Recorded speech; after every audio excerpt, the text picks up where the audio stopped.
तो हम लोग अभी तक कार्टिलेज का स्टडी कर रहे थे, ठीक है ना। कार्टिलेज में हम लोग पढ़े थे कि कार्टिलेज कॉन्ड्रोसाइट से बना होता है। उसके सेल्स को क्या बोलते हैं? कॉन्ड्रोसाइट्स। और उसके चारों तरफ एक फाइबर का लेयर बना होता है, सीट का लेयर बना होता है, जिसको बोलते हैं पेरिकॉन्ड्रियम, ठीक है ना। और ये सॉफ्ट बोन की तरह काम करता है। एक तो होता है बोन हार्ड होता है, ठीक है ना, और ये उस तरह का सपोर्ट देता है जहां पर थोड़ा इलास्टिक भी हो, जैसे हमारा पिन्ना इलास्टिक भी हो और टफ भी हो। अब कार्टिलेज बहुत टाइप के होते हैं, बहुत सारे टाइप के। तो हम लोग टाइप्स ऑफ कार्टिलेज पढ़ते हैं। टाइप्स ऑफ कार्टिलेज में सबसे पहले है हाइलिन कार्टिलेज। हाइलिन कार्टिलेज सबसे ज्यादा होता है हमारे बॉडी में। सबसे ज्यादा अगर देखे जाए कौन से टाइप का कार्टिलेज होता है तो वो होगा हाइलिन कार्टिलेज। इसलिए लिखे हैं मैक्सिमम इन ह्यूमन बॉडी में सबसे ज्यादा होता है। और इसका मैट्रिक्स अगर देखेंगे, इसका मैट्रिक्स जो इंटरसेल्यूलर मटेरियल होगा, मतलब सेल्स के बीच में जो मटेरियल भरा है वो ग्लास लाइक दिखता है, मतलब एकदम क्लियर, जैसे शीशा क्लियर दिखता है ना, उसी तरह से इसका मैट्रिक्स भी क्लियर दिखता है।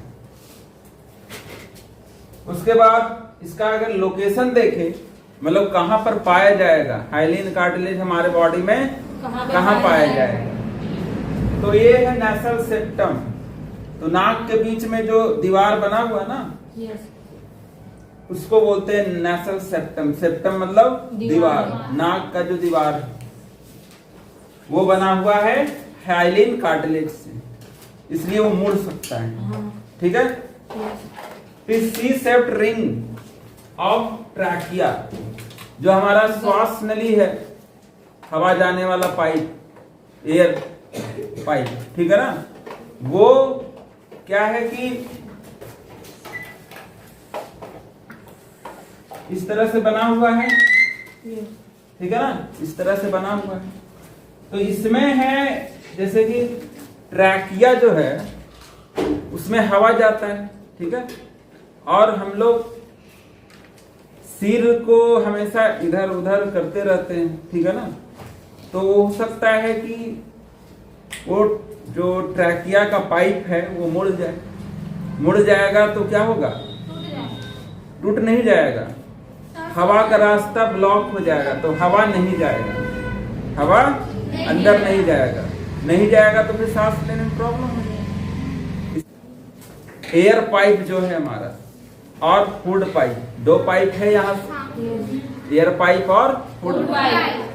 तो फूड पाइप को देखोगे कि तुम जब खाना निगल रही हो, जब खाना खा रही हो, तो तुम बहुत ज्यादा इस तरह से गर्दन मोड़ कर तुम नहीं निगल पाओगे, निगलने में प्रॉब्लम होता है। क्यों होता है? क्योंकि वो मुड़ जाता है, क्योंकि वो पाइप मुड़ जाता है। लेकिन सांस तुम कैसे भी करो ले सकते हो, गर्दन कैसे भी रहेगा तो तुम सांस ले सकते हो। क्यों? क्योंकि वो मुड़ता नहीं है, वो मुड़ता नहीं है। मुड़ने से बचाता कौन है? तो मुड़ने से बचाता है यही हाइलिन कार्टिलेज। इसमें क्या होता है? हाइलिन कार्टिलेज इस तरह से सपोर्ट देता है। हाइलिन कार्टिलेज ट्रैकिया में देखोगी तो हाइलिन कार्टिलेज का इस तरह से रिंग रहेगा, और वो रिंग कैसा होगा? फुल रिंग नहीं होगा, मतलब ट्रैकिया के चारों तरफ से नहीं करेगा, सी शेप करेगा, मतलब हाफ रहेगा, मतलब सामने वाला इधर में तो रहेगा लेकिन उधर नहीं रहेगा, मतलब इस तरह से चारों तरफ से नहीं रहेगा ये रिंग, ठीक है ना। सी शेप रिंग होगा, मतलब हाफ होगा, मतलब एक तरफ से सपोर्ट करेगा और एक तरफ से सपोर्ट नहीं करेगा। क्यों नहीं सपोर्ट? दोनों तरफ से अगर सपोर्ट मिल जाता है इसको तो क्या हो जाता है? रिजिड हो जाता है, फिर गर्दन हो सकता है मुड़ता ही नहीं, ठीक है ना। फिर रिजिड हो जाता है, गर्दन मुड़ता ही, तो गर्दन मुड़ना भी चाहिए, ठीक है ना।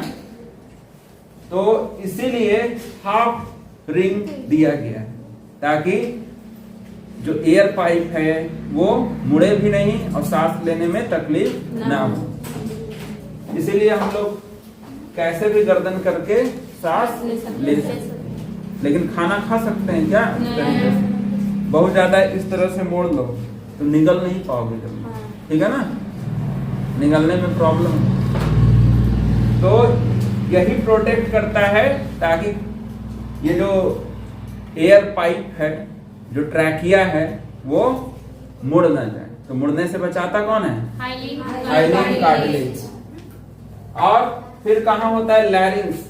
ट्रैकिया के पास ही बोले थे लैरिंग्स होता है, जो आवाज बनाने का काम करता है, ठीक है ना। तो वो भी बना हुआ है किस चीज से? हाइलिन कार्टिलेज से। फिर है आर्टिकुलर कार्टिलेज। आर्टिकुलर कार्टिलेज कहाँ पर रहेगा? आर्टिकुलर सरफेस पे। आर्टिकुलर सरफेस किसको बोलते हैं? जैसे कि ये बोन है और ये बोन है, ये दोनों के बीच में एक ज्वाइंट है। तो ज्वाइंट के पास से क्या होता है? ये होता है आर्टिकुलेशन। ये जो बोन मूव कर रहा है एक दूसरे के सपोर्ट पे, वो होता है, बनाता है आर्टिकुलेशन सरफेस। जैसे कि मान लो ये एक बोन है, ठीक है ना, ये एक बोन है और इसके ऊपर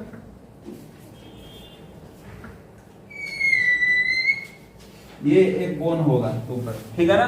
तो ये जो है इस तरह से मूव करेगा ना, तो मूव करेगा कौन से सरफेस पे? ये इस सरफेस पे मूव करेगा, यही मूव सरफेस पे है ना, इस सरफेस पे मूव करेगा।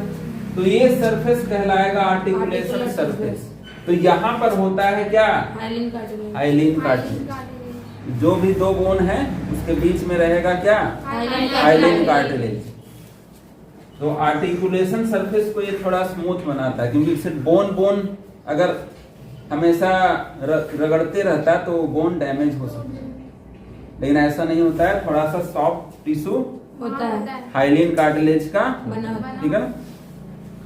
तो ये सब लोकेशन है nasal septum, C shaped ring of trachea, sternal part of ribs. Sternal part of ribs मतलब देखो बीच में हमारा एक बोन होता है जिसको बोलते हैं स्टर्नम।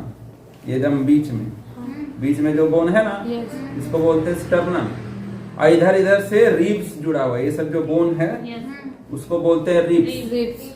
तो रिब्स जहां से स्टर्नम से जुड़ा हुआ है, रिब्स जो स्टर्नम से जुड़ा हुआ है, जैसे ये मान लो स्टर्नम है और इस तरह से रिब्स जुड़ा हुआ है। तो यहाँ पर वाला जो रिब्स होगा ना, यहाँ पर वाला रिब्स जो स्टर्नम के पास वाला रिब्स होगा, वहां पर ये इस चीज से बना होगा, हाइलिन कार्टिलेज वहां पर होगा। वही लिखा स्टर्नल पार्ट ऑफ रिब्स, जो वो पार्ट रिब का जो स्टर्नम से जुड़ा हुआ है, ठीक है ना, वो किस चीज से बना हुआ है? Hyaline cartilage. तो ये पता चल गया कहाँ कहाँ होता है?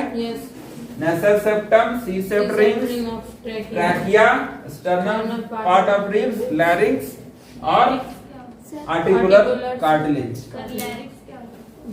लैरिंक्स जहां से आवाज निकल रहा है वही ट्रैकिया के ऊपर पार्ट में होगा।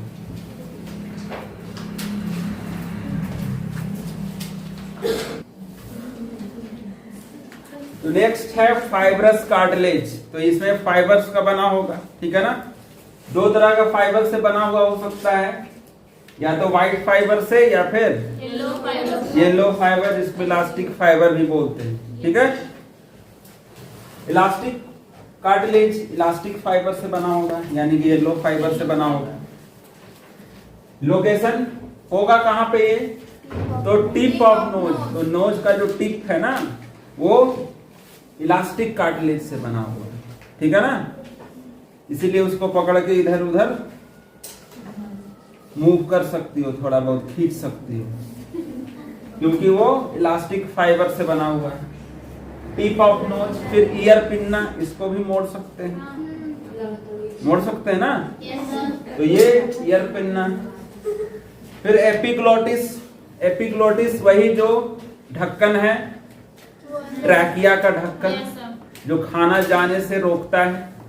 तो वो हमेशा बार बार इधर उधर, इलास्टिक है तभी ना इधर उधर मूव कर जाता है। जब खाना आता है तो ढक जाता है, फिर से खुल जाता है। तो खुलना बंद होना उसका काम है। तो अगर इलास्टिक नहीं रहता तो वैसा नहीं हो पाएगा। जैसे कि वो भी एपिग्लोटिस वैसे ही होता है, जैसे खाना आता है तो इस तरह से मुड़ जाता है, फिर सीधा हो जाएगा, फिर से खुल जाएगा। तो एपिग्लोटिस भी कहाँ होता है? ट्रैकिया के, मतलब ट्रैकिया का ओपनिंग के पास। ट्रैकिया का जो ओपनिंग है ना वहां पर। तो जब खाना जाते रहेगा तो वो बंद हो जाएगा। यूस्टेचियन ट्यूब, यूस्टेचियन ट्यूब होता है एक ट्यूब है कान से हमारे ओरल कैविटी को कनेक्ट करने, कान से हमारे ओरल कैविटी को कनेक्ट करने वाला एक ट्यूब है जिसको बोलते हैं यूस्टेचियन ट्यूब। इसलिए बहुत ज्यादा तीखा अगर खाओगे तो कान भी झनझनाने लगता है। क्यों? क्योंकि वही मिर्चा का इफेक्ट कान तक चला जाता है, ठीक है ना। तो यूस्टेचियन ट्यूब जो है वो एयर प्रेशर को बैलेंस करता है कान में। कान में एयर के प्रेशर को बैलेंस करता है। तो ये कान का पार्ट है, ठीक है ना। कान और ओरल कैविटी के बीच में कनेक्शन है। कान से मुंह के अंदर की तरफ एक तरह का कनेक्शन गया है जिसको यूस्टेचियन ट्यूब बोलते हैं। फिर है व्हाइट फाइबर कार्टिलेज। ये सबसे मजबूत कार्टिलेज। सबसे मजबूत कार्टिलेज कौन है? White fibre. व्हाइट फाइबर होता भी मजबूत है, ठीक है ना। और उसी से बना हुआ कार्टिलेज तो स्ट्रॉन्गेस्ट तो होगा। और ये होता कहाँ पे है? प्यूबिक सिम्फैसिस।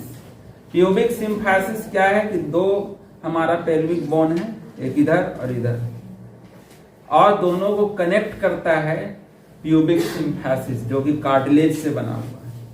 जैसे कि ये बोन है कुछ इस तरह का,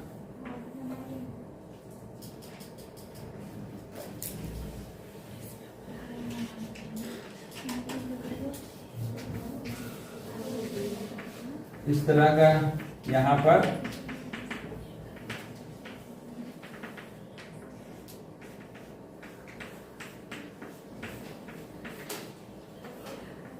तो ये दोनों बोन को जो है ना कनेक्ट करता है कौन? प्यूबिक सिम्फैसिस। ये प्यूबिक सिम्फैसिस जो है वो किस चीज से बना हुआ है? व्हाइट फाइबर से। तो ये क्या करता है? जब चाइल्ड डिलीवरी होता है तो ये फैलता है। ये क्या करता है? फैलता है और बच्चे को निकलने के लिए जगह बनाता है। नॉर्मली ये सिकुड़ा हुआ रहता है, लेकिन जब डिलीवरी का समय होता है तो ये फैलता है, ये खुलता है, जगह वहां पर बनता है, जिसके कारण आसानी से बच्चा निकल जाता है। तो ये प्यूबिक सिम्फैसिस है। और फिर इंटरवर्टिब्रल डिस्क है। तो हमारे वर्टिब्रल कॉलम है, बहुत सारे बोन से, छोटे छोटे बोन से मिलकर बना हुआ है। उन बोन्स के बीच में जो कार्टिलेज है वो कौन सा कार्टिलेज है? व्हाइट फाइबर कार्टिलेज, ठीक है। ये भी क्या होता है जब हम लोग सोते हैं या फिर सोने के बाद या फिर मरने के बाद शरीर थोड़ा लंबा हो जाता है। क्यों लंबा हो जाता है? क्योंकि ये कार्टिलेज रिलैक्स होकर थोड़ा फैल जाता है, तो जिसके कारण लंबाई थोड़ा सा बढ़ जाता है। तो सारे वर्टिब्रल कॉलम छोटे छोटे बोन्स से बने हुए हैं और बोन्स के बीच में इंटरवर्टिब्रल डिस्क है। और वो डिस्क किस चीज से बना हुआ है? व्हाइट फाइबरस कार्टिलेज से।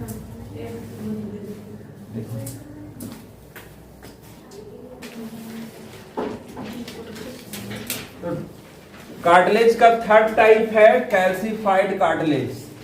कैल्सिफाइड इसलिए नाम पड़ा क्योंकि इसमें कैल्शियम का डिपोजिशन होता है। ये होता है हाइलीन कार्टिलेज का ही बदला हुआ रूप। हाइलीन कार्टिलेज ही बन जाता है कैल्सिफाइड कार्टिलेज।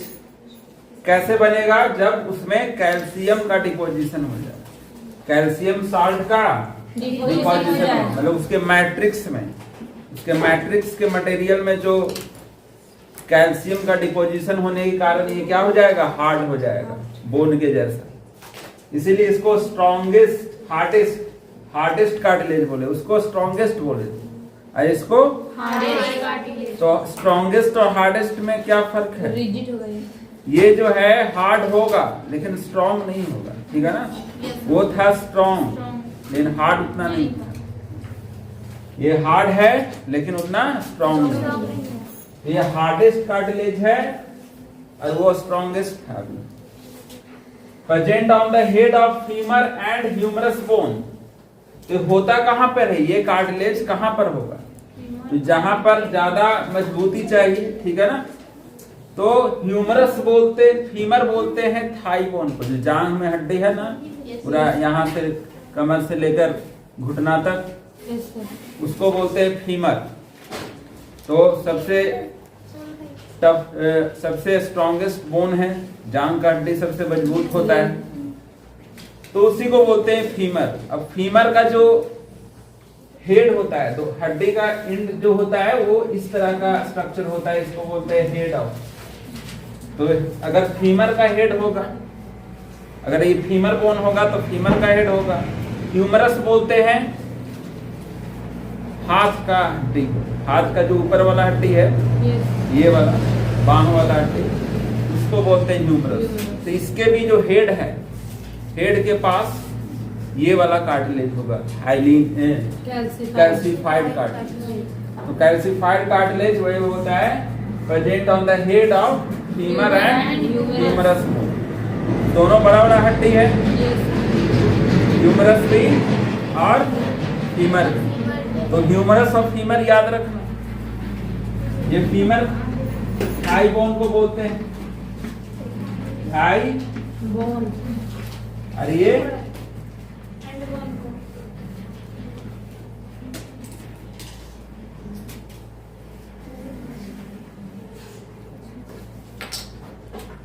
इसको हैंड बोन बोलते हैं।